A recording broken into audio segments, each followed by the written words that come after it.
नमस्कार। आज हम हिंदी साहित्य के एक बहुत ही अनोखे किरदार की कहानी में उतरेंगे। बाल गोविंद भगत।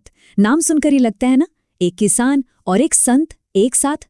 लेकिन इस कहानी को शुरू करने से पहले चलिए एक सवाल पर जरा सोचते हैं। जब हम ये शब्द सुनते हैं संत, तो हमारे दिमाग में क्या तस्वीर बनती है? क्या ये किसी के कपड़ों से तय होता है या फिर उसके कर्मों से? देखिए, यहीं पर एक बड़ा दिलचस्प विरोधाभास है।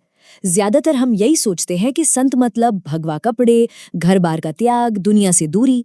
लेकिन बाल गोविंद भगत, वो इन सब से बिल्कुल अलग थे। उनकी साधुता उनके कर्मों में थी, घर परिवार के बीच रहते हुए भी। तो चलिए इसी बात को और गहराई से समझते हैं और देखते हैं कि एक संत के असली रंग आखिर होते क्या हैं।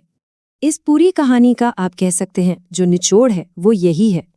असली साधुता बाहरी दिखावे की चीज नहीं है, वो तो किसी के काम, किसी के उसूलों में बसती है। तो फिर देर किस बात की, चलिए सीधे मिलते हैं इस कहानी के हीरो से, बाल गोविंद भगत से।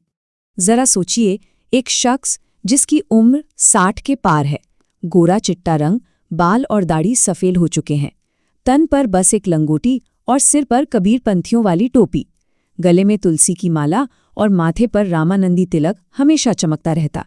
हाँ, सर्दियों में बस एक काला कंबल ऊपर से ओढ़ लेते। देखने में तो वो बिल्कुल साधु लगते थे। और यही तो सबसे बड़ी बात है, इस पहनावे के बाद भी भगत जी कोई सन्यासी नहीं थे। वो तो एक किसान थे। एक घर था, परिवार था, जमीन थी, वो पूरी तरह से एक गृहस्थ थे। तो सवाल ये उठता है कि एक आम से दिखने वाले किसान में ऐसा क्या खास था जो उन्हें इतना असाधारण बना गया। आइए उनकी जिंदगी के उसूलों और उनके हर दिन के कामों पर एक नजर डालते हैं। भगत जी की जिंदगी का केंद्र थे उनके साहब। और ये साहब कौन थे? ये थे संत कबीर। वो कबीर को ही अपना सब कुछ मानते थे।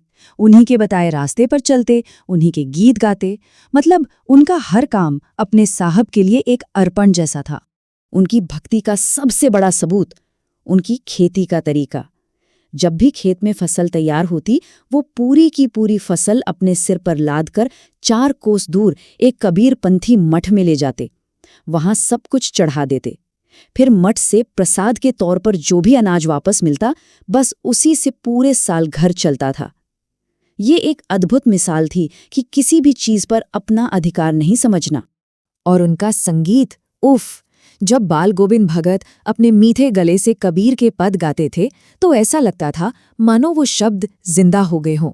गांव के लोग, खेतों में काम करने वाले, सब जैसे मंत्र मुग्ध हो जाते थे। उनका संगीत सबको एक साथ बांध देता था।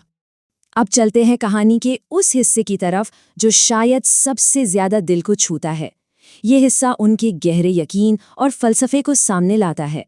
एक दिन उनके इकलौते बेटे की मौत हो गई। किसी भी बाप के लिए इससे बड़ा दुख और क्या हो सकता है?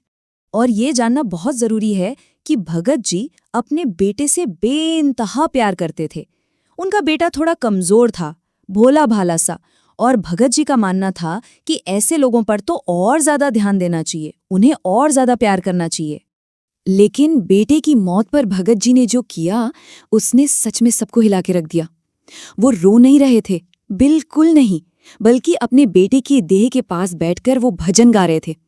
और अपनी रोती हुई बहू से क्या कहते हैं कि ये तो उत्सव का समय है, शोक का नहीं, क्योंकि एक आत्मा अपने परमात्मा से जा मिली है। सोचिए, मौत को देखने का ये कितना अलग, कितना क्रांतिकारी नजरिया था। और बात यहीं खत्म नहीं हुई। उन्होंने उस दौर के सारे सामाजिक नियम तोड़ दिए। उन्होंने अपने बेटे की चिता को आग अपनी बहू से ही दिलवाई। उस जमाने में ये काम सिर्फ मर्द ही करते थे। फिर जैसे ही श्राद्ध के दिन पूरे हुए, उन्होंने बहू के भाई को बुलाया और कहा, इसे ले जाओ और इसकी दूसरी शादी करा देना, उसकी तो अभी पूरी जिंदगी पड़ी है। उनका ये एक काम हमें प्रेम और मोह के बीच का फर्क सिखाता है। मोह क्या है? मोह स्वार्थी है। वो हमें अपने आराम के लिए दूसरों को बांधने पर मजबूर करता है। लेकिन सच्चा प्रेम, वो निस्वार्थ होता है। वो दूसरे की भलाई के लिए उसे आजाद कर देता है, जैसा भगत जी ने किया। तो फिर इस पूरी कहानी से हमें क्या मिलता है? चलिए, जो सवाल हमने शुरू में उठाया था, अब उस पर वापस लौटते हैं। बाल गोविंद भगत की जिंदगी को इतने करीब से देखने के बाद मुझे लगता है कि अब हम इस सवाल का जवाब दे सकते हैं। संत के असली रंग क्या हैं? वो हैं पूरी ईमानदारी, बिना किसी स्वार्थ के जीना, ईश्वर पर अटूट विश्वास, समाज को आगे ले जाने वाली सोच रखना और मोह से ऊपर उठकर सच्चा वाला प्रेम करना।